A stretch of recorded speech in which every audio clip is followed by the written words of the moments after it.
Your Excellency MG Akbar, Major General Alogdeep, Professor Kölner, dear ladies and gentlemen, friends. It's an honor and privilege alike to extend a warm and hearty welcome to you, all who have congregated from different directions, even different continents, to discuss the very important issue of a changing Asia.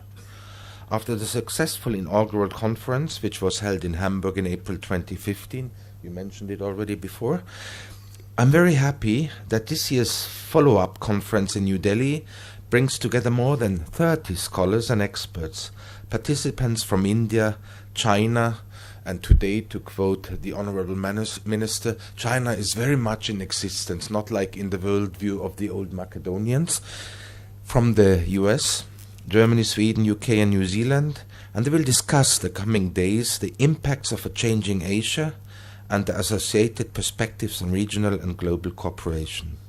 First, I want to thank the Institute for Defense Studies and Analysis and the German Institute of Global Area Studies and the Stiftung Foundation for co-organizing and partnering this important event with us. Similarly, I would like to thank the speakers and all who have contributed to this event.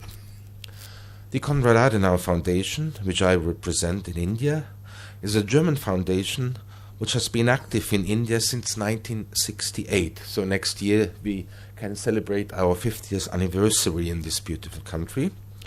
The foundation runs more than 20 offices within the Asia-Pacific region today. So we are present in almost every Asian country and thus are able not only to observe but also to support the changing order in Asia in our daily work. Noticing this development and getting to know the consequences of it's very important for the world, Europe, and also especially for Germany, because Germany, like many others, is benefiting very much from the current world order.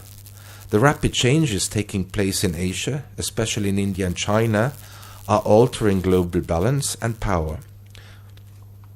So for many countries, this development brings opportunities, but also risks. This brings me, of course, back immediately to the very topic of our conference.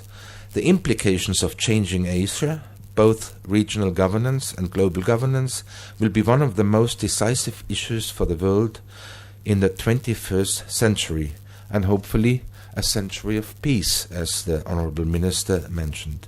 At this event, we will discuss several important topics like the question of hegemony and multipolarity in Asia, multilateralism and major initiatives, strategic partnerships, relationships between India and China, identitional basis, and domestic drivers of foreign policy.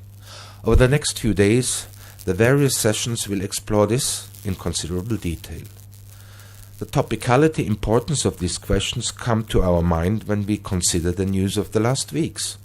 The China-India border standoff on the Doklam Plateau and the North Korean nuclear crisis are just two issues which could have an effect not only on Asia, but on the entire world.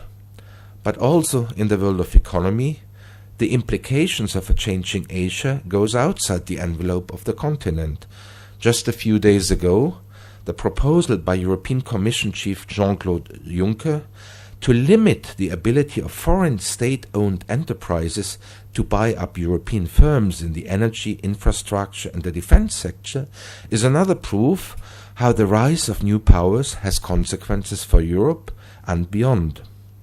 In the globalized world, we have to keep in mind always that development in Asia could have huge implications for the rest of the world, and this will be brought for by the conference again.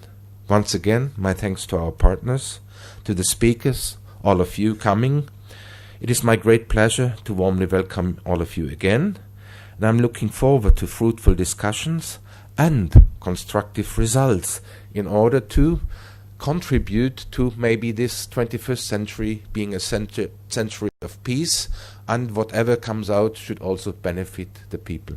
Like governments have to do their work, we have to do it the same way. Thank you.